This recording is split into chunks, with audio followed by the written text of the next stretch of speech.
আগামীর বাংলাদেশ চালাবে রাজনীতিবিদরাই, মার্কিন ব্যবসায়ীদের বিনিয়োগের আহ্বান প্রধান উপদেষ্টার। স্বৈরাচারের উত্থান ঠেকাতে দ্রুতই জুলাই সনদ সইয়ের আশা।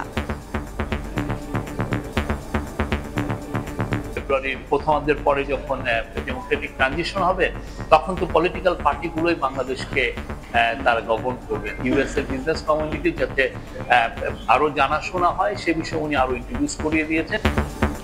ভোটের প্রস্তুতিতে বিএনপি ও জামায়াত, শিগগিরই দলীয় মনোনয়ন চূড়ান্ত। যারা পিআর চায় তারা দেশের স্থিতিশীলতা চায় না, মন্তব্য সালাউদ্দিনের।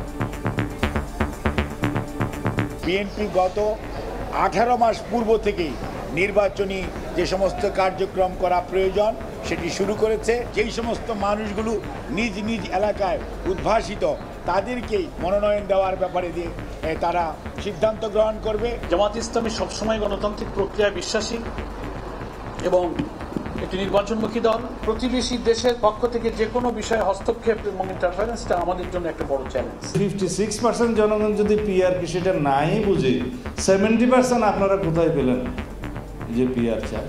এই সমস্ত বিভ্রান্তিকর বক্তব্য দিয়ে জাতিকে বিভ্রান্তি করা ঠিক নয়।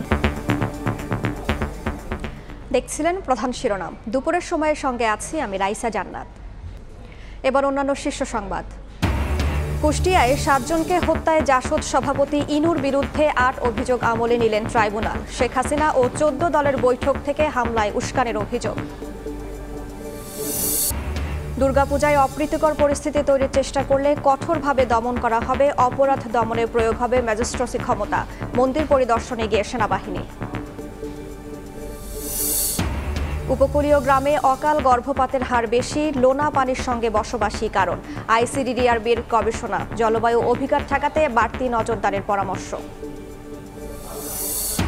এবং রাতে পাকিস্তানকে হারালেই এশিয়া কাপের ফাইনালে বাংলাদেশ। পরপর 2 দিন মাঠে নামলেও প্রভাব পড়বে না পারফরমেন্সে, মত সাবেকদের। মাঠে সেরাটা দেওয়ার পরামর্শ।